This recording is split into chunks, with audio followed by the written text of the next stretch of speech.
Assalamualaikum warahmatullahi wabarakatuh.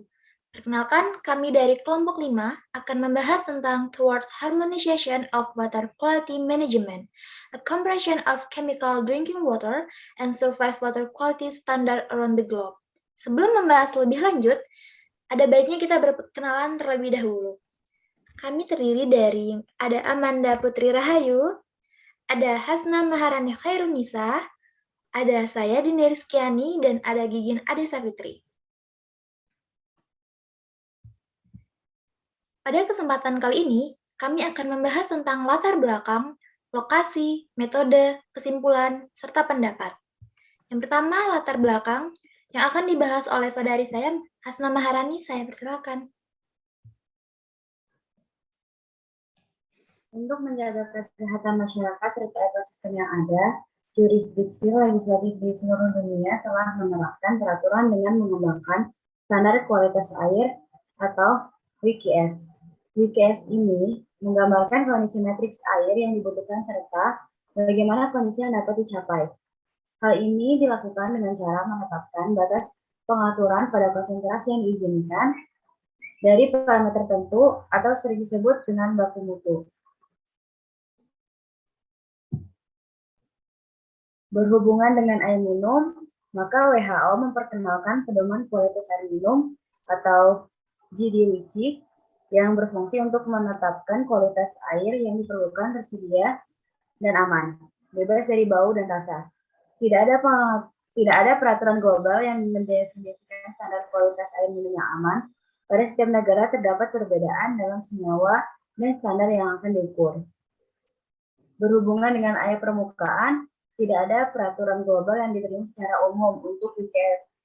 Terdapat perbedaan antar negara dalam menentukan kontaminan yang akan diukur dan batasan yang akan ditetapkan. 60% sampai 80% dari penggunaan air tawar di seluruh dunia, domestik, industri, dan pertanian, berasal dari permukaan. Setiap negara harus memasukkan dasar riset prioritas atau baku mutu pada air permukaan pada kualitas lingkungan ke dalam Undang-Undang Air Permukaan.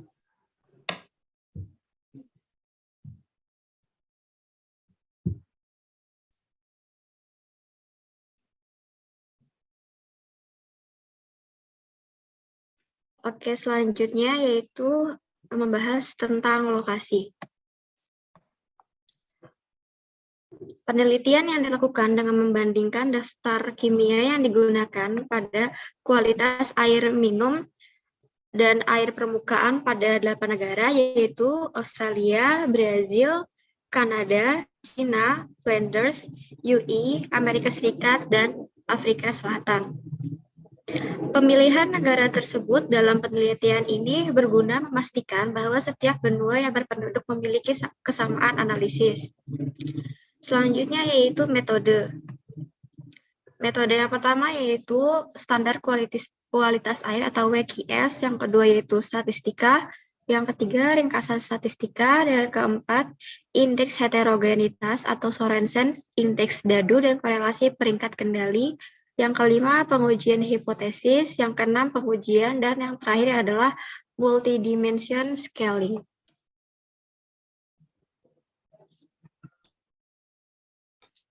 Yang selanjutnya yaitu ringkasan.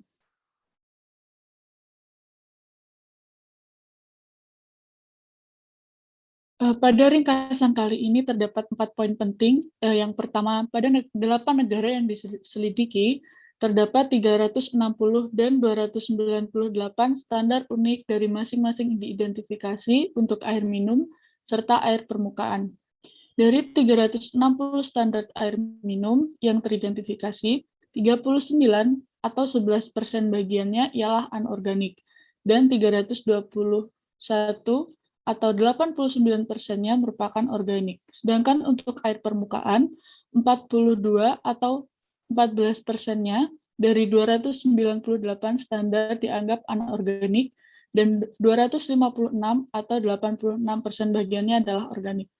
Poin yang kedua yaitu Rencana Keamanan Air atau WSP bertujuan untuk membuat daftar berdasarkan kontaminan yang berisiko tinggi pada air. Oleh karena itu, hal ini dilakukan karena berdasarkan ancaman saat ini pada pasokan air. Poin yang ketiga, pada penelitian ini menunjukkan bahwa tingkat standar kualitas air minum dan air permukaan yang baik, yaitu dengan memiliki kualitas standar yang sama pada suatu negara. Poin yang terakhir, dalam suatu negara biasanya menggunakan peraturan yang dibuat oleh WHO untuk mengukur suatu senyawa pada air. Namun, bahkan beberapa senyawa yang disebutkan WHO tersebut berbeda dengan kualitas air pada suatu negara tersebut. Yang terakhir yaitu part pendapat. Standar kualitas air minum dan standar kualitas air permukaan pada 8 negara meliputi Australia, Brazil, Kanada, Cina, UI, Amerika Serikat, Afrika Selatan, dan wilayah Flanders di Belgia. Pemilihan negara tersebut dalam penelitian berguna untuk memastikan bahwa setiap benua yang berpenduduk memiliki kesamaan dalam analisis. Pada negara Indonesia, sudah pasti memiliki standar kualitas air minum dan air permukaan yang berbeda karena kondisi alam dan memiliki bahan pencemar yang berbeda dari negara-negara tersebut. Baiklah, cukup sekian yang dapat kami sampaikan. Mohon maaf apabila ada kesalahan. Kami akhiri. Wassalamualaikum warahmatullahi wabarakatuh.